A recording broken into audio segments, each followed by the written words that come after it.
Brad, I don't know if you know it or not, but the town of Norwood is in good, probably one of the, if not the best financial situations in the Commonwealth of Mass. And God bless those firemen, but you know, they do okay, and the police do okay. I mean, you know, they're working. There's been no layoffs. Okay, I don't think there's going to be any layoffs. So I think we got to watch our budget now, though. But and they are good. But I have to say that that GIC program, you know, it's going to save the towns a lot of and cities and towns a lot of money. You know, how about the Quinn bill, Brad? Have you been you know, looking at that Quinn bill? Because here's what's happened: the state has left the cities hanging in the air. The state legislators, we're not going to fund the Quinn bill, and of course they're leaving the burden on the town. And it's not right. You can't do that. It's like special education. They make these changes, and then they, you know, they make each city and town pay for these programs, and it's just not good. But how about the Quinn bill? Well, I'm in favor of the Quinn bill. I'm in favor of education. You know, I have an advanced degree myself. I was a joint major from a very competitive school. But what I see in the Quinn bill is I see the state doing what they do over and over again. They say they're going to do X, but they do Y. That's right. Or they do X minus 20, 30, 40, 50%. And when you look at the Quinn bill, it's the same thing. I know Norwood's in better shape than a lot of towns, but the towns count on a certain amount of local aid from the state. And then they get, you know, last year was X minus 4%, and this year is X minus 4%. And the state over and over and over again, we could talk about the examples all day long, says they're going to do one thing, and then they pull the rug out from under us. Exactly. And that's what we talk about, speak about on Norwood Table Talk, you know, and Dick keeps on there, and Dick says, you know, they do it to us, they're doing it to us again and again, and you know. One of the most frustrating things about business in this state, whether it's public sector, schools, police, whether it's private sector, is that we're always moving the goalposts on everybody, and it's not good financial management. Got to stop. It's not. We have to stop. Has to stop it. You can't keep doing it. Business leaders come and say, we don't know what you guys are doing anymore. That's right. How about term limits? I think that's one. Brad, my personal feelings here, the term limits is one of the big problems.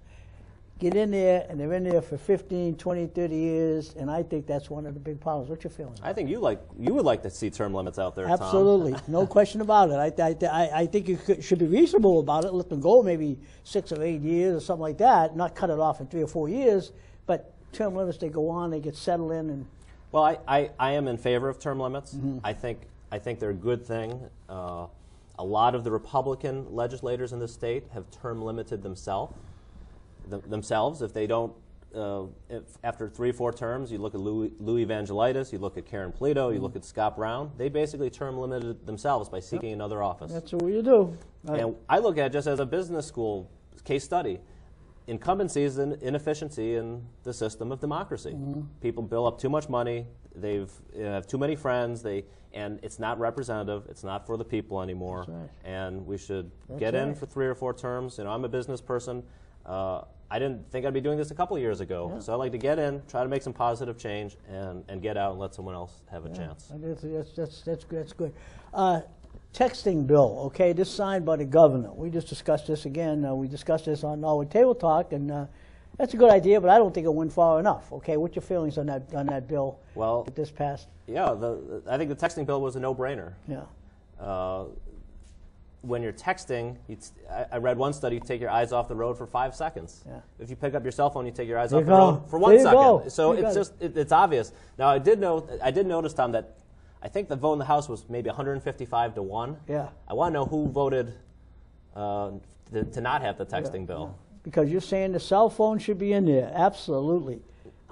It's much more distracting than just a normal cell phone, and a hands-free policy probably makes sense too. You don't know why they did that.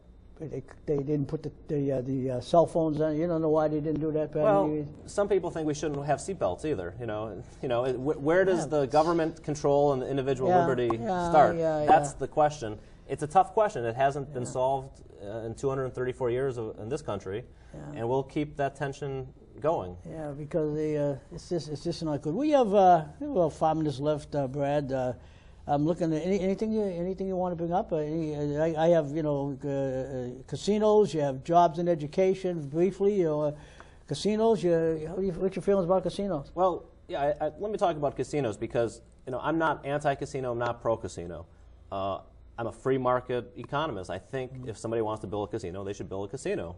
And then we vote with our dollars by either attending it or not. Sure. I know some people think there's a moral argument. I'm not sure that's going to carry the day here, because we've already, the legislature has already passed a plan for 3 casinos, it looks like.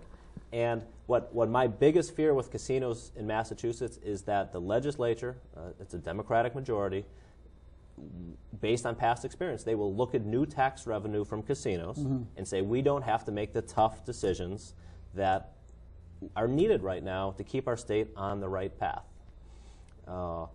And so I don't want to see this casino tax revenue grab as something that prevents us from saying, hey, we do need pension reform, we do need health insurance reform, we need to have a better environment for our businesses, our citizens need sales tax relief or tax relief in general. We need to lower the cost of living.